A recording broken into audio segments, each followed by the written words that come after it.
A lot of people think Bangkok is only about fun, fast nights, bright lights, temporary moments, a city where people come to escape reality for a little while. And maybe that's true for some people. But sometimes, something happens that you never expected.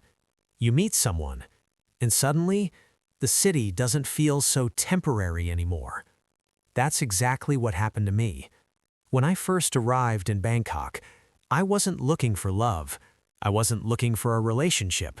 Honestly, I was just there to enjoy myself, explore the city, experience the nightlife, forget about stress for a while. And Bangkok was perfect for that. The energy was different. Every street felt alive. Every night felt like something unexpected could happen. And one night, it did. I met her in a small bar near Sukhumvit.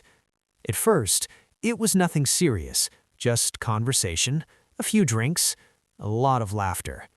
She was different from anyone I had met before.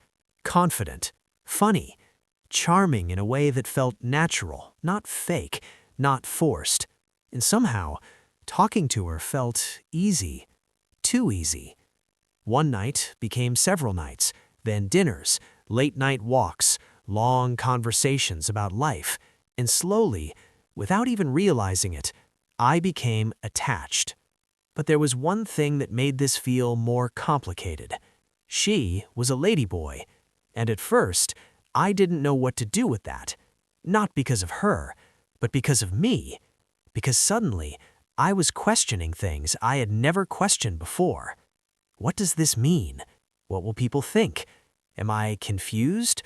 Or am I just feeling something real for the first time in a long time? That was the hardest part. Not the relationship itself, but everything happening inside my own head. Because the truth is, when you care about someone, labels start to matter less. You stop focusing on what other people think. You stop worrying about appearances. You stop asking yourself what is normal.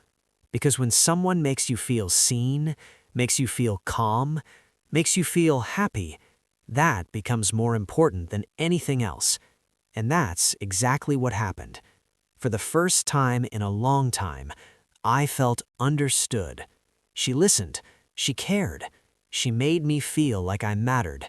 And when you find that, it's hard to let go.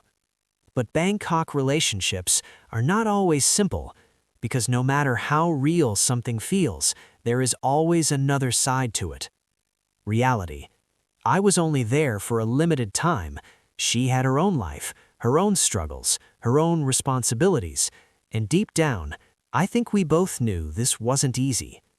There were moments where I started imagining more. Maybe I could come back. Maybe we could make it work. Maybe this was the beginning of something bigger. But then reality would hit again. Different countries, different lives, different expectations. And that's when the pain started. Not because something bad happened, not because she hurt me, but because sometimes you can love someone and still know it may never work. That's a different kind of heartbreak. The kind where nobody did anything wrong.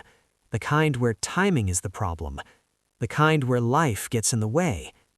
And when it was finally time for me to leave Bangkok, everything felt heavier. The city looked different. The lights didn't feel exciting anymore. The streets that once felt alive suddenly felt lonely. Because I knew I wasn't just leaving a place, I was leaving someone behind. The goodbye itself was quiet. No dramatic scene, no big argument. Just two people standing there, trying not to say what they were really feeling. And somehow, that silence hurt more than words ever could. When I got back home, I couldn't stop thinking about her. Not every second, but in small moments, random moments. A song, a photo, a late night when everything was quiet, and I realized something important. Some people enter your life for a short time, but leave a permanent mark. And maybe that's what Bangkok taught me. Love doesn't always come in the form you expect. Sometimes it shows up in the middle of a city you barely understand, in the middle of a situation you never planned for. And sometimes, the people you least expect end up meaning the most. Do I regret it? No. Because even though the pain was real, so was the connection, so was the feeling, so was the love. And I would rather experience something real that hurts than live a life where I never felt anything at all. Because in the end, it's not the heartbreak you remember most, it's the fact that for a little while, something beautiful was real. And now, I want to ask you, would you walk away from something real because of fear? Or hold on to it, even if you knew it might hurt?